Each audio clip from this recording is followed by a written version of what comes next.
Professor Jayashankar గారికి ఉన్న ఒక గొప్పతనం ఏంటంటే ఆయన ఆజన్మ తెలంగాణవాది, ఆజన్మ uncompromised Telangana fighter. Professor Jayashankar sir గురించి ఈ వీడియోలో చూద్దాం. తెలంగాణ సిద్ధాంతకర్తగా ప్రసిద్ధి. ఈయన 1934లో ఆగస్టు 6న జన్మించారు.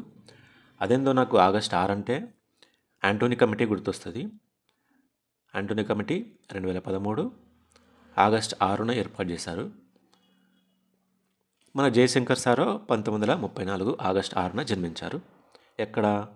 అక్కంపేట గ్రామం, ఆత్మకూరు మండలం, వరంగల్ జిల్లా. పేరెంట్స్ వచ్చేసి మహాలక్ష్మి మరియు లక్ష్మీకాంతారావు. ఇద్దరి పేరులో లక్ష్మి అని ఉంది. మహాలక్ష్మి మరియు లక్ష్మీకాంతారావు. ఈయన బ్రహ్మచారిగానే జీవించారు. తెలుగు, ఉర్దూ, హిందీ, ఇంగ్లీష్ భాషల్లో మంచి ప్రావీణ్యం ఉన్న జయశంకర్ సార్ తెలంగాణ ఉద్యమానికే తన జీవితాన్ని అంకితం చేసి ఆజన్మ బ్రహ్మచారిగా జీవించారు అని ఇక్కడ ఇచ్చాడు. ఉస్మానియా యూనివర్సిటీ నుండి BA డిగ్రీని అండ్ బెనారస్ విద్యాలయం నుండి MA ఎకనామిక్స్ను అండ్ అలాగే ఉస్మానియా యూనివర్సిటీ నుండి PhD ఎకనామిక్స్ పట్టాను పొందారు.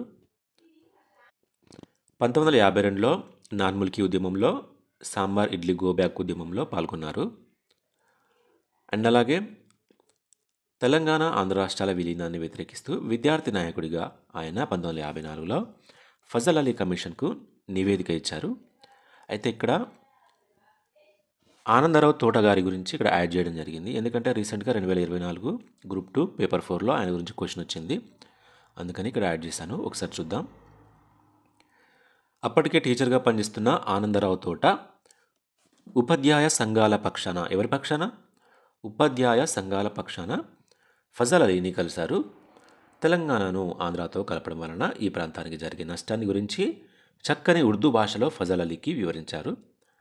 ఆనందరావు తోట మాట్లాడే హైదరాబాద్ ఉర్దూను ఫజల్ అలీ మెచ్చుకొని మరునాడు వచ్చి మళ్ళీ కలవమని చెప్పారు. రెండవ రోజు మరోసారి తెలంగాణ పరిస్థితులను ఫజల్ అలీకి గంటకు పైగా వివరించారు ఆనందరావు తోట. అప్పటికి జయశంకర్ మరియు ఆనందరావు తోటకు పరిచయం లేదు. ఇద్దరు వేరువేరుగా ఫజల్ అలీని కలిశారు. ఓకేనా? మొన్న అడిగిన క్వశ్చన్ ఏంది? ఆంధ్రాతో తెలంగాణ విలీనం అయితే తెలంగాణకు అన్యాయం జరుగుతుందని ఫజల్ అలీ కమిషన్కు విన్నవించుకున్న టీచర్స్ యూనియన్ నాయకుడు ఎవరు అంటే టి ఆనందరావు తోట. తెలంగాణ ఉద్యమ చరిత్ర పుస్తకం మొత్తంలో కూడా ఫజల్ అలీ కమిటీ కానే ఈ ఆనందరావు తోట వచ్చాడు. అది కూడా ఒకసారో రెండుసార్లు అంతే, నాకు తెలిసి ఒకే ఒక్కసారి. సరే, అది ఇంపార్టెంట్ కాదులే అని మనం అనుకుంటాం, కానీ వాడు అదే క్వశ్చన్ ఇస్తాడు.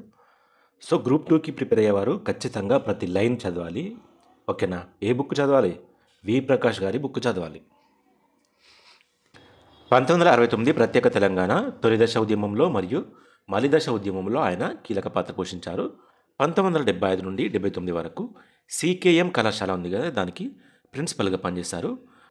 అండ్ వెరీ వెరీ ఇంపార్టెంట్, 1991 నుండి 94 వరకు ఆర్థిక సంస్కరణలు ఎప్పటి నుండి ప్రారంభమైనాయండి మన భారతదేశంలో? 1991. అదే ఏపీ అంటే 1995. ఏపీలో ఎవరు ప్రవేశపెట్టారు? CBN చంద్రబాబు నాయుడు కదా. కాబట్టి దాంతోపాటు ఇది కూడా యాడ్ చేసుకోండి. 1991 నుండి 94 వరకు కాకతీయ యూనివర్సిటీకి వైస్ ఛాన్సలర్గా జయశంకర్ సార్ పనిచేశారు. ఇది వెరీ వెరీ ఇంపార్టెంట్, గుర్తుంచుకోవాలి. అండ్ అలాగే దీంతోపాటు ఇంకా చాలా ఉన్నాయి ఆయన పదవులు, వికీపీడియాలో ఉన్నాయి, ఒకసారి చెక్ చేయండి కావాలనుకునేవారు. సెంటర్ ఫర్ దళిత్ స్టడీస్, ఈ సెంటర్ ఫర్ దళిత్ స్టడీస్ వ్యవస్థాపకుడు మల్లెపల్లి లక్ష్మయ్య ప్రతి సంవత్సరం సంక్రాంతి రోజున తమ గ్రామానికి ఎవరినో ఒకరిని పిలిపించుకొని ఉపన్యాసాన్ని ఏర్పాటు చేసేవారన్నమాట. స్మారక ఉపన్యాసాన్ని, మల్లెపల్లి రాజం స్మారక ఉపన్యాసాన్ని 1997 జనవరి 14న జయశంకర్ సార్ని పిలిపించి స్మారకోపన్యాసాన్ని ఇప్పించారన్నమాట. తెలంగాణలో ఏం జరుగుతుంది అనే అంశంపై ఆయన చాలా మాట్లాడడం జరిగింది. తెలంగాణకు జరుగుతున్న అన్యాయాలను అండ్ అలాగే తెలంగాణ చరిత్ర గురించి అండ్ భవిష్యత్తులో ఉద్యమం నిర్మించవలసిన అవసరాన్ని ఆయన ఆ ఉపన్యాసంలో వివరించారు. సో ఆ ప్రసంగానికి మంచి స్పందన రావడంతో చిన్న పుస్తకంగా దాన్ని తయారు చేయించి వేలాది కాపీలు ముద్రించడం జరిగింది. ఆ తర్వాత 1997 జనవరి 19న అశోక్ టాకీస్లో ఒక సదస్సు జరిగింది. ఆ సదస్సులో forum for freedom of expression అనే ఒక సంస్థను ఏర్పాటు చేయడం జరిగింది. అండ్ అలాగే అదే సభలో తెలంగాణలో ఏం జరుగుతుంది అనే బుక్ను కూడా రిలీజ్ చేయడం జరిగింది. ఓకేనా? ఇది గుర్తుంచుకోవాలి, మీరు కన్ఫ్యూజ్ కావద్దు. అంటే నేను తెలంగాణ ఉద్యమ చరిత్రలో జయశంకర్ సార్ గురించి ఎక్కడెక్కడ వచ్చిందో అవన్నీ కూడా ఇందులో రాయడం జరిగింది. సో అవన్నీ కూడా ఇంపార్టెంటే. 1997 మార్చి 8-9 తేదీల్లో భువనగిరిలో ఒక సభ జరిగింది కదా. ఆ సభలో జయశంకర్ సార్ దేని గురించి ప్రసంగించారు అని అడగొచ్చు. విద్యా వైద్య రంగాల్లో తెలంగాణకు జరుగుతున్న అన్యాయాలపై ఆయన ప్రసంగించారు. అండ్ ఇది ఒక్కటే ఇవ్వడు వాడు, ఇటు 4 పేర్లు ఇచ్చి మళ్ళీ ఇటు వారు దేని గురించి ఉపన్యాసం ఇచ్చారు అనే దానికి ఇచ్చి జతపరచండి అంటాడు అనమాట. ఇక్కడ జయశంకర్ సార్ గురించి కాబట్టి అదొకటే ఇవ్వడం జరిగింది. విద్య మరియు వైద్య రంగాల్లో తెలంగాణకు జరుగుతున్న అన్యాయాలపై భువనగిరి సభలో 1997 మార్చి 8-9 తేదీలలో జరిగిన సభలో ఆయన ఇలా మాట్లాడారనమాట. 1997లోనే ఓయూలో సెంటర్ ఫర్ తెలంగాణ స్టడీస్ను స్థాపించారు. దీనికి అధ్యక్షుడు జయశంకర్ సార్, ఉపాధ్యక్షుడు Keshavarao Jadhav, general secretary Simhadri, treasury PLV Visweswararao. ఓకేనా, ఇక్కడ మీరు గమనించినట్లయితే ఇది center for Telangana studies and అలాగే ఇది సెంటర్ ఫర్ దళిత్ స్టడీస్ అనిస్తే మల్లెపల్లి లక్ష్మయ్య, తెలంగాణ స్టడీస్ అనిస్తే జయశంకర్ సార్. ఓకేనా, కన్ఫ్యూజ్ కావద్దు అసలుకే. అయితే ఈ సంస్థ యొక్క ప్రధాన ధ్యేయం మరుగున పడిన తెలంగాణ ప్రాంతానికి సంబంధించిన వివరాలను సేకరించి వాటిని ప్రచురించి ప్రభుత్వం ప్రజల దృష్టికి తీసుకురావడం అన్నమాట. అండ్ అలాగే ఈ సంస్థ ఆధ్వర్యంలోనే ప్రాంతీయ అసమానతలు మరియు అభివృద్ధి ప్రత్యామ్నాయాలు, రీజనల్ ఇన్బ్యాలెన్స్ మరియు డెవలప్మెంట్ ఆల్టర్నేటివ్స్ అనే అంశం మీద 2 రోజుల సదస్సు అయితే జరిగింది. అది ఎప్పుడు జరిగింది అంటాడు. ఎప్పుడు? 1997 ఆగస్టు 16, 17 తేదీల్లో. ఈ సదస్సును నిర్వహించింది ఎవరు అంటాడు. విశ్వేశ్వరరావు మరియు సింహాద్రి. విశ్వేశ్వరరావు ఓయూలో జర్నలిజం శాఖ ప్రొఫెసర్ అయితే సింహాద్రి జాగ్రఫీ శాఖ ప్రొఫెసర్. ఓకేనా, గుర్తుంచుకోవాలి, అవి కూడా ఇంపార్టెంటే. అయితే ఇంకో విషయం చెప్పడం మర్చిపోయినా, ఈ సెమినార్ని నిర్వహించింది ఎవరు అంటాడు. ఓకేనా, ఈ సెమినార్ని నిర్వహించింది సిహెచ్ హనుమంతరావు. దీని గురించి 2024 గ్రూప్ 2 పేపర్ 4లో క్వశ్చన్ కూడా రావడం జరిగింది. చాలామంది కన్ఫ్యూజ్ అయ్యారు. ఓకేనా, ఈ 2 రోజుల సదస్సు లేదా ఈ సెమినార్ని ప్రారంభించింది సిహెచ్ హనుమంతరావు. ఓకేనా. అండ్ ఆ తర్వాత 1997 అక్టోబర్ 14న తెలంగాణ ఐక్య వేదిక ఏర్పడింది. కానీ దాన్ని అక్టోబర్ 16న దాని ఏర్పాటు గురించి ప్రకటించడం జరిగింది. కాబట్టి వాడు 14 అన్న ఇస్తాడు, లేకపోతే 16 అన్న ఇస్తాడు. ఓకేనా, కన్ఫ్యూజ్ అవ్వద్దు. 14 అన్న ఇస్తాడు లేదా 16 అన్న ఇస్తాడు. ఏది ఇచ్చినా కూడా తెలంగాణ ఐక్య వేదిక అని గుర్తుంచుకోవాలి.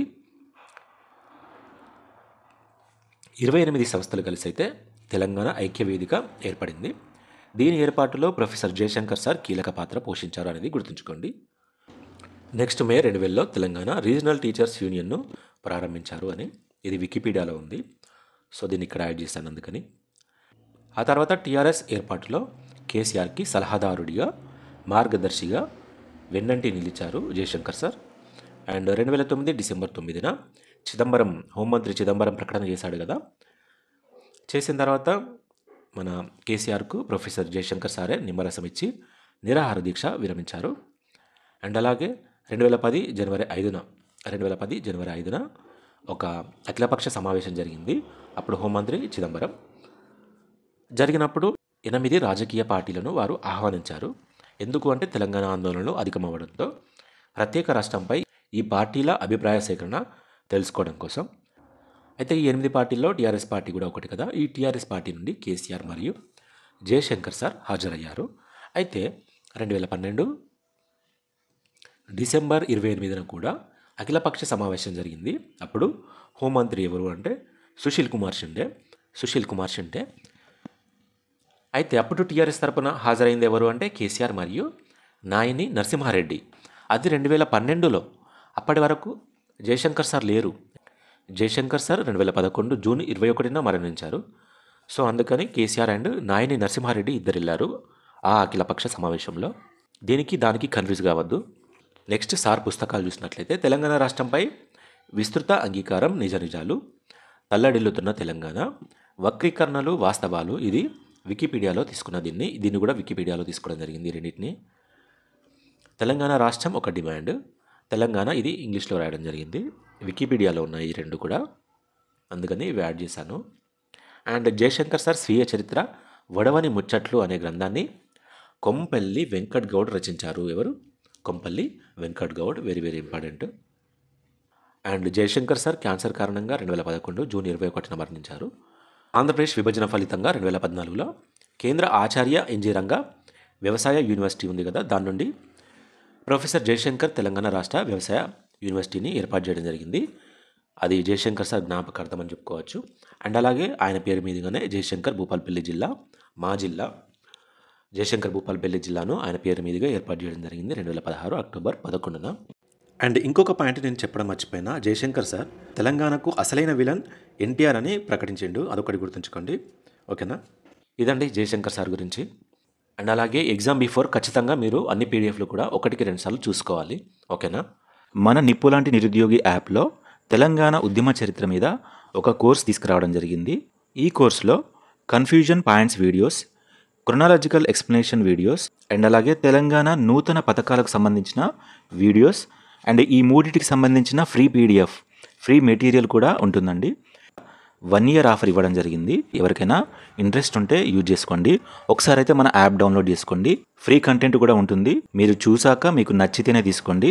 ఓకేనా? గ్రూప్ 2 అండ్ ఎస్ఏకి ప్రిపేర్ అయ్యేవారైతే ఖచ్చితంగా తీసుకోండి. మీరు త్వరగా రివిజన్ చేయడానికి క్విక్ రివిజన్ పర్పస్లో ఈ కోర్స్ అయితే తీసుకురావడం జరిగింది. లేదు కేవలం పీడిఎఫ్ సరిపోతుంది అనుకుంటే 49 రూపీస్కే 6 months వ్యాలిడిటీతోని తీసుకురావడం జరిగింది. ఒకసారి మన యాప్ అయితే డౌన్లోడ్ చేసుకొని చెక్ చేయండి.